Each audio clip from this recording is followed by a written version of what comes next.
Karena negeri ini sudah begitu kotornya, terutama dalam bidang pemasaran kosmetik itu sendiri. Dialah seorang dokter betul-betul mampu membantu masyarakat agar tidak membeli produk-produk yang kurang baik. Ada hal-hal yang buruk dunia kosmetik di negeri ini yang perlu kita informasikan kepada masyarakat. Hati-hatilah membeli barang-barang yang mahal, belum tentu benar. Kalau seorang dokter tuh bersalah dan menipu masyarakat, tidak mungkin kebal hukum, walaupun dia memang katanya hebat dan punya backing luar biasa.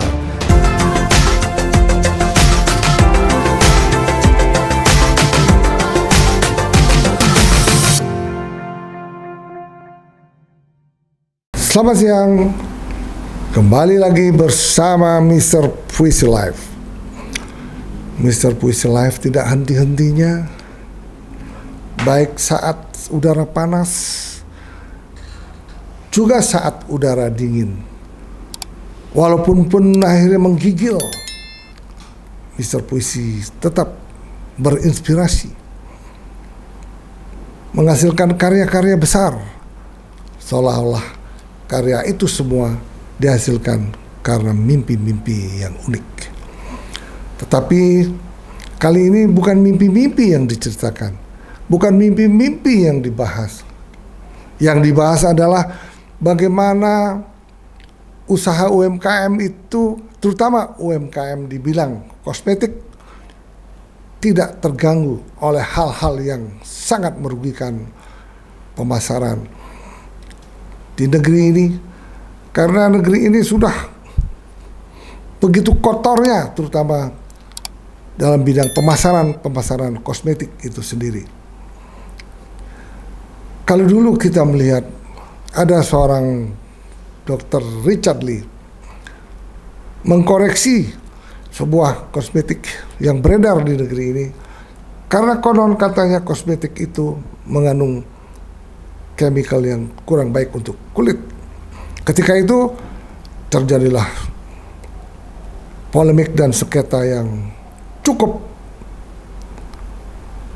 banyak orang mendengarnya, menganalisanya. Ketika itu Dr. Lee, banyak orang memuji bahwa dialah seorang dokter betul-betul mampu membantu masyarakat agar tidak membeli produk-produk yang kurang baik. Tetapi nyatanya kali ini terjadi polemik antara dokter detektif yang disebut doktif dengan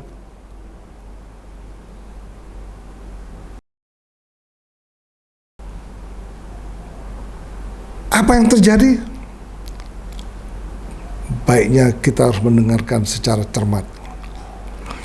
Apakah masalah-masalah DRL ini karena dia sangat kaya, menjual kosmetik yang begitu hebat?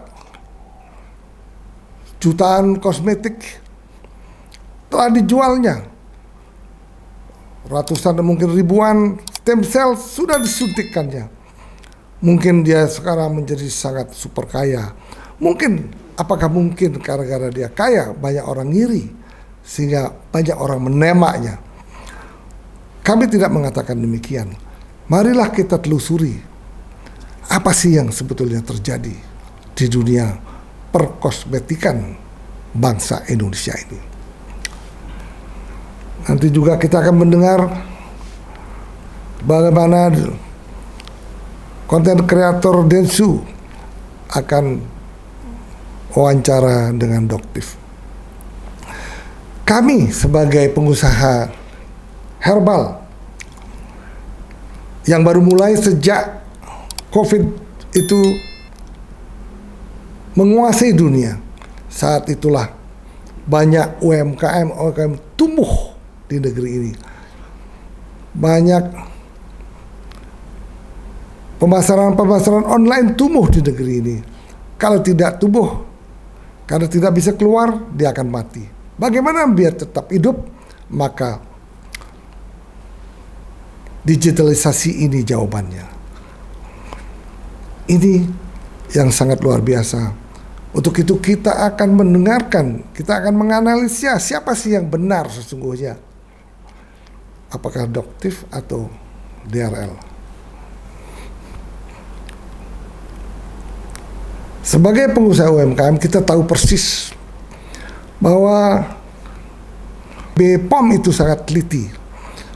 Sebuah produk kecantikan ataupun produk herbal untuk packagingnya pun tidak boleh dirubah-rubah.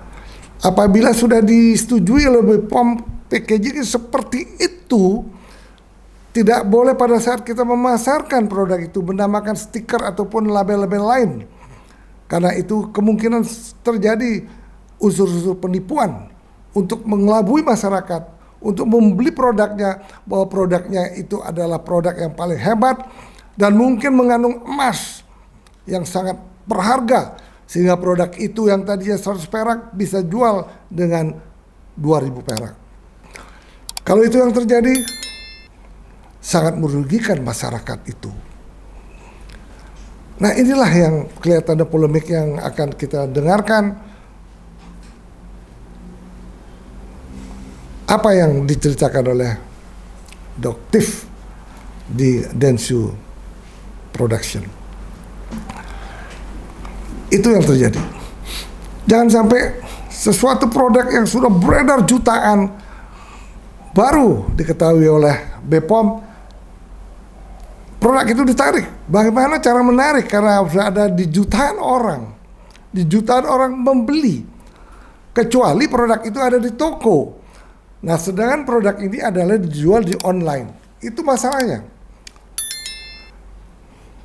Baiklah, mari kita akan dengarkan apa sih yang akan terjadi apabila kita mendengarkan wawancara Doktif dengan kreator yang kreatif, yaitu Denshu. Mari kita dengarkan. Mudah-mudahan informasi ini dapat memberikan informasi yang positif, memilih mana yang benar, mana yang salah. Mari kita dengarkan Doktif. Ya, itu ada keluar. Indonesia adalah Piridam, perwakilan disebutkan di Indonesia. Jadi tidak ada hubungannya dengan Richard. Mungkin Dr. Richard sama Piridam. Tidak ada. Nanti silakan ditanyakan untuk Piridam. Tapi yang jelas dari Piridamnya tidak. Tapi kamu belum cek jadi ya sama Piridam itu, Piridam. sebentar, Piridam itu menjual ke Richard dengan Redskin. Jadi pada saat Richard nyampe di Richard, itu dia menggunakan label seperti itu. Maksudnya?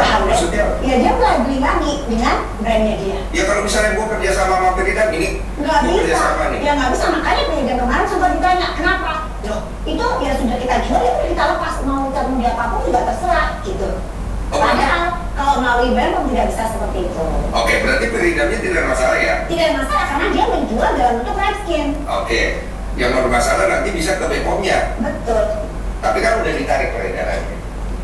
Alasannya kan begitu kemarin, sudah ditarik kan? Tapi kan alasannya pada saat itu adalah jarum, bukan alasan pelabeling. Ya sekalian lah, kalau istilahnya sekalian lah, boleh dong sekalian ya. Tapi dokter kan tetap bisa beli pada saat unboxing itu. Bukti pembeliannya kan ada. Itu juga dia pertanyakan. Kok bisa-bisanya sudah ditarik dari peredaran, situ bisa beli? Apakah dia umumkan bahwa itu ditarik dari peredaran? Dia kan di podcastnya dia bilang di Pak Eko nggak pernah ditarik dari peredaran. Dia kan bilangnya begitu di Badan POM. Tidak pernah bisa ditarik oleh Badan POM. Ingat nggak podcastnya dengan Pak Eko? Tapi pas di sini dia bilang udah ditarik dari peredaran. Nah itu sudah ada fungsinya juga berbeda. Jadi jawaban, jadi sekarang ini ada perdebatan antara DRL dengan Sunel. Sebelum ke ini, gue mau nanya, Boleh. kenapa sih suka banget nyerang-nyerang begitu? Nyerang gimana? Kali di call community gue tuh pada protes. Gimana? Iya ya gimana? Lu tuh terlalu apa ya? Bilang, kamu bilang Sunel.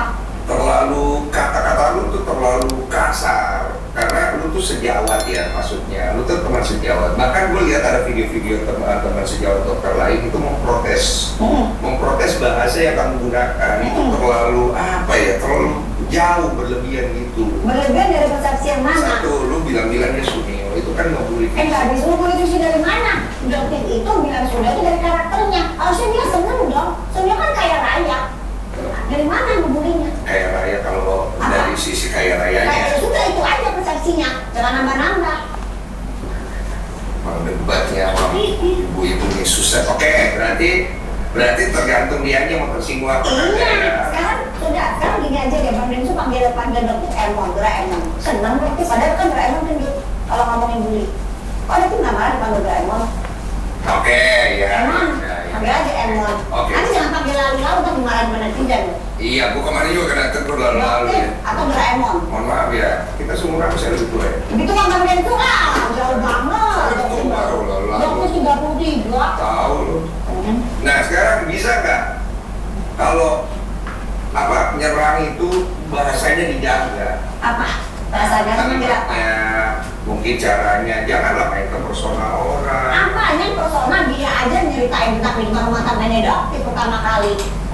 Dihapus ya? Ada jejak digitalnya. Tapi kan lu sebagai orang yang lebih bijak, jangan digituin dibalas dong. Lu harus kasih contoh yang lebih bagus. Begitu Oh dia argumentasinya. nggak bisa, dibilang dikasih contoh yang baik dia nggak bisa, karena dia terus menyerang menggunakan bujur-bujurnya itu. Ada buktinya bujur-bujurnya itu. Ya dari mana lu bisa buktiin buzzer-buzzer Ada kan itu? dikirim dari itunya, ada dikirim dia ke Bang Densu. Ada buktinya. Chatnya dia sewa baju berapa bujur-bujur. Iya. Ada itu semua. Iya tapi kan belum tentu benar ya. You ngomong kayak begini, you juga bisa salah loh. Kemarin itu, you bilang surat izin Ya, prakteknya terus, itu tidak ada. Dia betul. bawa surat izin praktek ke tempat ini.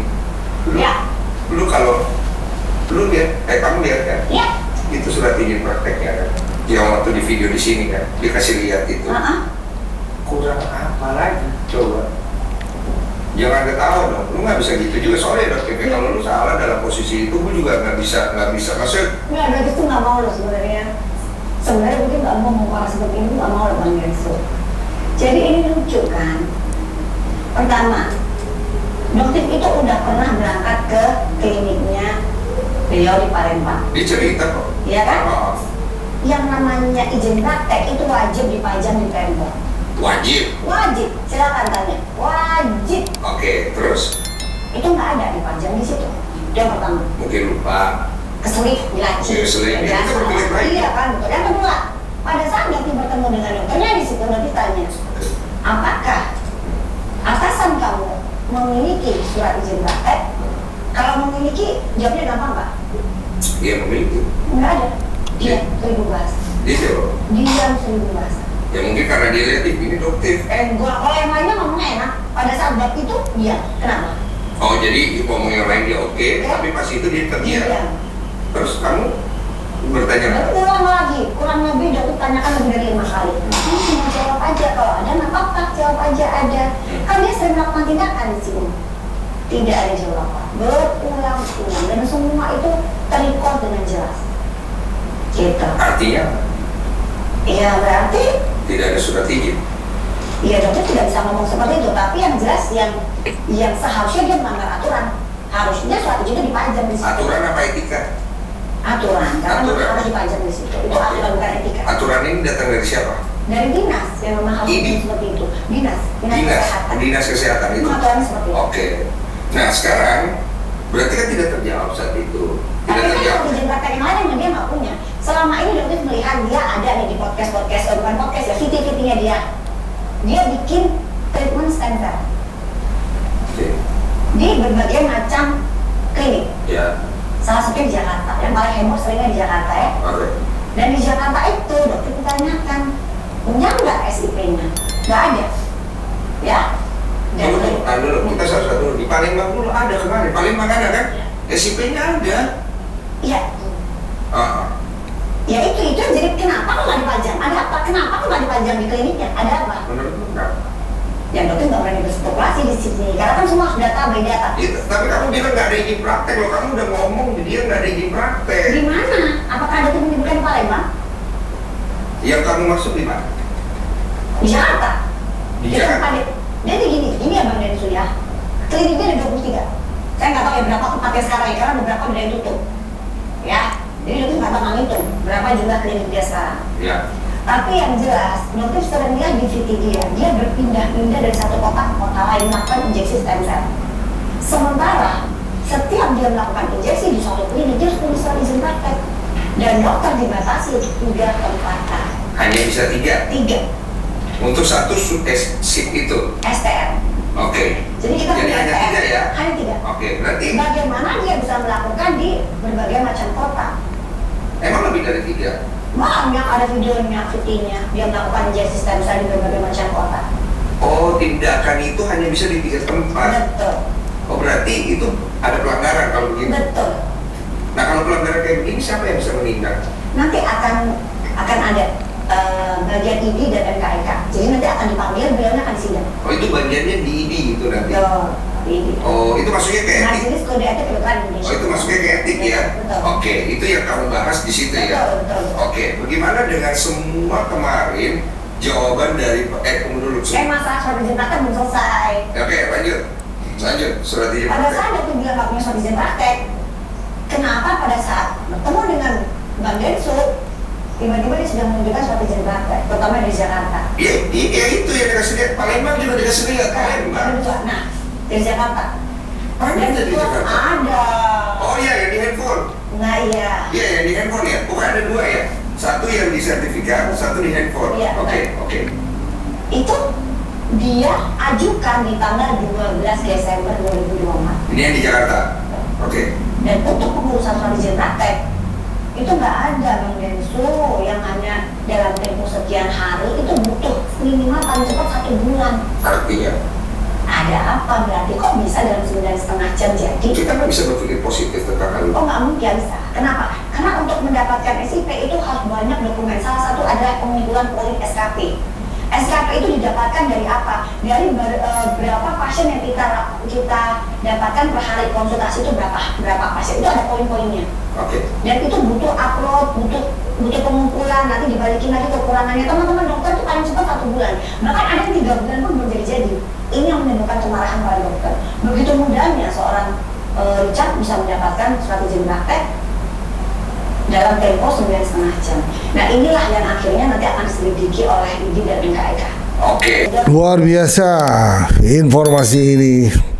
Mudah-mudahan informasi ini positif. Kalau itu positif, ada hal-hal yang buruk. Dunia kosmetik di negeri ini. Tentunya memang sebelum kita membeli kosmetik itu sendiri, kita harus meneliti apakah kosmetik itu benar ataupun kosmetik itu direkayasa dan lain-lain. Nah, itu yang perlu kita pikirkan bersama. Coba kita lihat, kalau kosmetik itu yang kita beli utuh, kita harus jual utuh karena sudah dilegalisir oleh BP POM. Artinya semua kotak di dalam di luar pun sudah disetujui BP POM. Ketika keluar dari BP POM, kita tambah label lain, kita tambah konten-konten lain. Ketika itulah sebetulnya itu boleh dikatakan penipuan. Nah, kalau ini yang sering terjadi, maka diperlukan masyarakat yang melek dengan kosmetik itu sendiri. Kalau kita membeli, kita pelajari diri, betul nggak hal ini memang bermanfaat untuk muka kita, bermanfaat untuk tubuh kita. Apabila misalnya stem cell itu harus dipelajari betul. Nah, itu yang perlu kita informasikan kepada masyarakat. Hati-hatilah membeli barang-barang yang mahal, belum tentu benar. Maka berapapun harga kosmetik itu harus diteliti secara betul-betul. Jangan sekedar teliti langsung beli karena promosi-promosi yang belum tentu itu benar. Ada baiknya juga sebetulnya doktif ini ada, karena di dalam sebuah wawancara dia mengatakan para pengusaha UMKM yang membuat kosmetik, ketika membuat kosmetik itu di sebuah pabrik. Setelah dibuat oleh pabrik, biasanya ingredients daripada bahan-bahan yang digunakan itu udah pasti. Berapa persen misalnya bahan daun pegagan, berapa persen bahan-bahan lainnya misalnya, sehingga menjadi sebuah kosmetik yang bisa digunakan terutama untuk buka. Dr. pernah mengatakan, apabila Anda membuat kosmetik secara maklun di sebuah industri, setelah Anda terima kosmetik itu, Anda bisa cek di laboratorium mandiri, itu kata Dr. Benar juga. Atau mungkin kita bisa minta tolong Dr. untuk pengecekan. Dr. saya membuat kosmetik di perusahaan industri ini, bahannya ABCD, prosentasenya bahan itu ABCD. Nah, ternyata kalau setelah kita terima hasilnya itu, ternyata apa yang ada, apa yang dipesan beda dengan hasil lab mandiri itu sebetulnya itu juga merupakan penipuan. Kita juga bisa komplain. Bisa saja seorang industri maklun itu mencari keuntungan sebesar-besarnya. Dia mengurangi bahan-bahan yang kita pilih sehingga presentasinya pun berubah. Nah, itu yang perlu kita. Nah, inilah gunanya Dr. Tiff itu bagus juga sih untuk pencerahan, untuk pembelajaran para UMKM yang membuat kosmetik di negeri ini. Bapak-bapak, para milenial, anak-anak muda, pencinta kosmetik, baik kosmetik dari luar maupun dari dalam negeri, hendaknya ditelitilah sebelum membeli. Ya, mudah-mudahan hal ini bisa diselesaikan secara hukum maupun secara musyawarah. Tentunya kalau orang yang berbuat salah, pastilah di mata hukum akan mengalami kerugian. Tetapi ada orang mengatakan bahwa ada orang juga kebal hukum. Ya, justru yang mengatakan itu adalah konten kreator, YouTuber yang top, yaitu Bro Deddy Corbuzier. Marilah kita dengarkan apa sih analisa Bro Deddy Corbuzier ini mengenai masalah Dr. dan DRL.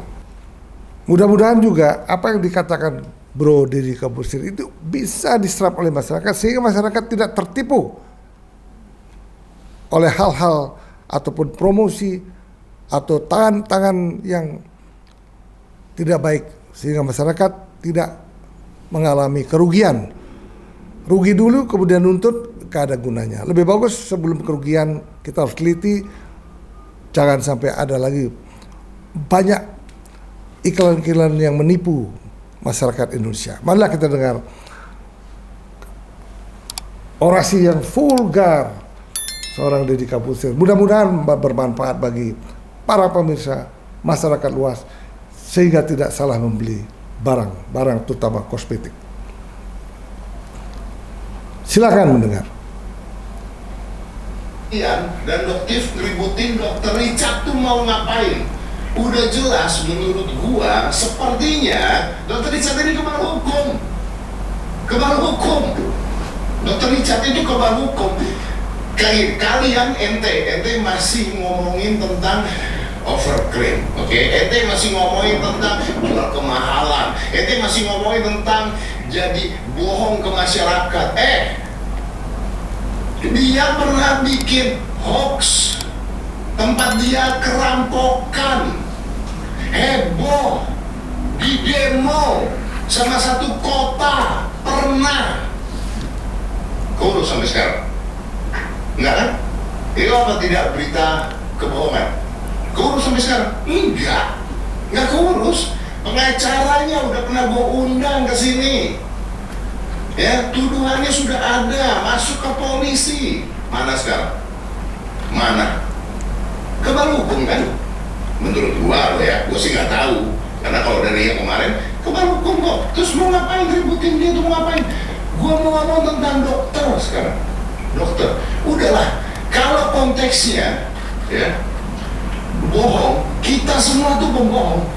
Kita semua tuh pembohong. Dr. Richard Lee bohong, Dr. bohong, Densu bohong, gue bohong, semua orang bohong. Let me ask you a questions. Let me ask you these questions. If it's so good, if it's so good, kalau memang luar biasa, why all of you still wearing a dank makeup and filter? Kenapa pada saat tampil dimanapun, bahkan di Densu dan sebagainya, masih pakai makeup? If your skincare is so good, why? Hah? Gua gak pakai makeup. Gua gak pakai makeup. It's so good, kenapa masih pakai makeup? It's so good, kenapa masih pakai filter? Kita semua ini bohong. Apa yang kita taruh di Instagram, di sosial media dan sebagainya itu semuanya bohong. Udahlah, semuanya bohong. Gua nggak mengatakan it doesn't work ya. Gua nggak mengatakan produk-produk tertentu tidak jalan ya. Skincare mungkin jalan ya. Mungkin menghaluskan ya, mungkin meratakan. Tak, buka bopeng-bopeng itu ditutup make up. Oke? Ditutup make up. Coba kameranya jangan pakai filter. Gua nggak mengatakan tidak jalan ya. Dan ini gua ngomongin Dr. Richard Lee atau Dr. ya. Everyone, everyone, emang oversell. Semua produk itu memang oversell. Masalahnya kita itu SDM rendah, oversell. Sebutin satu produk di dunia yang tidak oversell. Name it. Ayo, taruhan, tulis produk yang dijual tidak oversell. Tapi dia suatu poin, tunggu dulu, gua belum selesai. Poinnya bukan di sini. Kalau lu ngomong oversell, semua produk oversell. Masalahnya adalah SDM rendah. Nih ya, gini. Gua nggak ngerti kalau masalah krim muka dan sebagainya. Gua nggak ngerti. Oke? Gua nggak ngerti cuci muka, yes. Mat, tai kucing itu semua gua nggak pakai. Oke? Notif benar sini nggak mutahin karena tai di Densu ngomong wah harus pakai apa karena sinar matahari dan bla bla bla, tai kucing. Mungkin benar, gue nggak pakai. Oke? Gue nggak pakai. Mau diadu muka orang usia 48 tahun cowok atau cowoknya siapa gitu atau pasiennya dia gitu sama muka gue, mau diadu nggak? Mau diadu nggak? Yuk kita tes. Genetik. Genetik. Gua nggak mengatakan nggak membantu ya. Tapi gini, SDM rendah tahu nggak? Kalian tahu nggak apa yang namanya randomize, ya? Control trial human. Jadi kalau gua ditawari satu produk nih, misalnya gua dikasih obat kolesterol gitu, apa? Obat kolesterol statin. Gua kan nanya dokter ya, dok, oke, ini ya. Kalau kita cari jurnalnya, ya, terus kontrolnya ke manusianya, ya, ini bisa menyebabkan Alzheimer. Maka kalau gua pakai obat ini, gua harus pakai yang namanya CoQ10. Kadang-kadang dokter bingung, kok pinter. Kenapa? Karena sebelum gua pakai suatu, gua belajar itu apa. Gua mau tahu dulu itu apa. Kalau gua beli suplemen atau gua pakai suplemen, gua mau tahu dulu itu. Gua taruhan, ente ini yang sekarang pakai the heck skincare tersebut 99% ente tidak ngerti bahasa itu intinya apa. Ngerti? Enggak. Anda pakai cuma gara-gara orang jualan gelar dokter, ya kan? Mungkin abal, gue juga nggak tahu, ya kan? Pakai BA yang mukanya udah bagus dari dulu, udah bagus. Terus ente percaya, ente tahu itu glutathione lah apalah, ente tahu itu apa? Paham? Terus kalau dokter yang ngomong, ente percaya? Ente baca jurnalnya? Baca? Atau cuman klaim? Gua baca. Kalau gua mau pakai suatu, gua baca. Urolithin A, mengandung urolithin A. Buat badan gua baca apa itu urolithin A. Gua baca. trial human error-nya gue baca, berapa persennya gue baca, jurnalnya gue baca. No, SDM rendah tidak baca. Stem cell, bangsat lah. Stem cell ini, bangsat stem cell ini. Nih ya, ini banyak orang nggak tahu. Gue tuh hobi bela diri, dari dulu hobi bela diri. Tapi jangan ngargotan gitu. Enggak, gue nggak akan boxing seperti artis-artis boxing di panggung, nggak akan. Walaupun gue masih menang, tapi nggak akan. Tapi gue hobi bela diri. Sparring udah dari kecil, sampai detik ini masih sparring. Sampai detik ini, ya. Nih, ada Agus di sini. Oke, Gus. Tunarusuk patah, bener gak Gus? Tunarusuk patah, yang matahin ponakan gua lagi. Bukan dia yang matahin, ponakan gua. Gara-gara bego dia kan buat matahin dia. Lama dia dudukin di sini, pakai dengkul Gus. Pakai dengkul. Oke, kecelakaan mobil pernah di tulang belakang retak. HNP dari atas sampai bawah, L5, S1, C2 semuanya. Pernah. Nih kemarin baru kena lagi. Gara-gara apa? Gara-gara beban. Kena nih. Saraf di sini kena sampai bawah. Tangan. Copot sudah 8 kali. Copot. Disuruh kita 8 kali. Semua sel-sel di sini, semua saraf-saraf di sini putus. Dan kalau yang gue ngomongin ini bohong, silahkan cek ke rumah sakit. Ada di RSPAD, ada di RS Pondok Indah Bintaro sini, ada di RSIB sini, ada semua data-data gua ada. Mau ngomong stem cell, gua pakai stem cell, yang katanya kalau nggak pakai stem cell gua udah nggak bisa jalan. Gua pakai stem cell 2 kali, ada buktinya semua stem cell. Tahu harga stem cell? Lu tahu nggak harga stem cell tuh berapa aslinya? Nggak kurang dari 200-300 juta sekali. Itu intravenous masuknya. Ya ada stem cell apel dimasukin ke manusia tuh. Akhirnya gua dokter coba kalau dokter mau membela kata-kata mereka atau adu sama gua, cari dokter bener. Ada nggak stem cell buah-buahan dipakai di tubuh, stem cell binatang dipakai di tubuh? Ada nggak stem cell murah 1,5 juta dijual 15 juta, untungnya ada berapa juta tuh? Sebutannya mini stem cell, tai kucing mini stem cell. Itu sekretom, tahu nggak sekretom apa? Harusnya disuntiknya intramuskular. Sama dokter-dokter tukang tipu itu, gua bilang siapa namanya, disuntiknya intravenous. Tahu nggak stem cell harus dilakukan di mana? Ayo, kalau berani debatin gua. Luar biasa, itu omong-omong Mr. Deddy Corbuzier. Memang harus mempelajari sebuah hal yang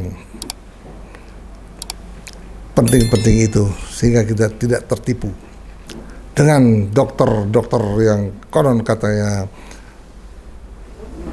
bisa membuat kita terpana karena dia punya dokter, ternyata abal-abal semua.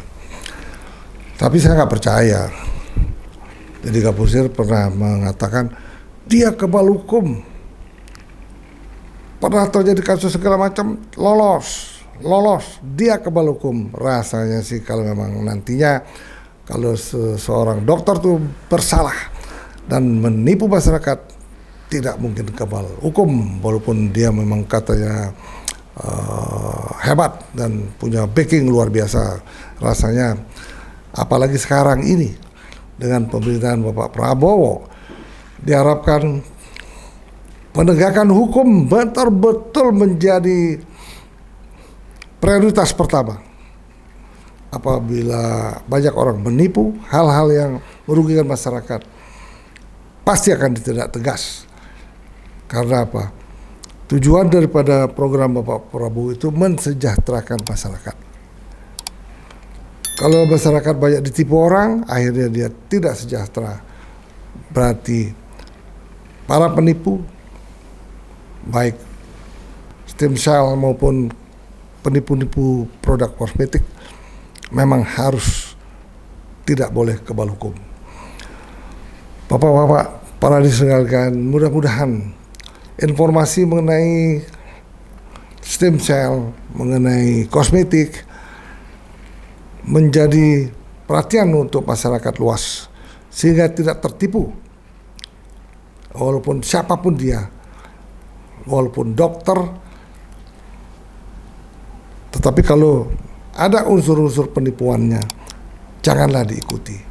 Kita harus berpikir secara cerdas sehingga tidak tertipu oleh rayuan apapun. Marilah kita berpikir positif. Kita dengar tadi omong-omongnya Deddy Corbuzier, mungkin banyak juga benarnya, tapi belum tentu juga benar semua. Karena memang stem cell itu memang masih dilakukan penelitian, terutama di Indonesia. Banyak ahli stem cell di Indonesia, seperti yang kita tahu ada seorang dokter di Semarang, dia ahli stem cell. Mungkin kalau mau konsultasi ke sanalah. Jangan sembarang beli ataupun disuntikkan stem cell oleh dokter yang belum tentu kredibilitasnya benar. Apalagi produk-produknya datang dari luar negeri, disuntikkan di sini, itu harus hati-hati. Untuk kita berpikir positif, marilah kita jangan percaya hal-hal yang bisa merugikan kita sendiri dan akhirnya bisa merugikan masyarakat banyak. Bapak-bapak, ibu-ibu, janganlah lupa selalu subscribe, share, dan follow Mr. Puisi Live, sehingga Mr. Puisi Live mampu memberikan ataupun memberikan informasi yang mampu mencerahkan masyarakat Indonesia. Salam berbahagia, bye-bye.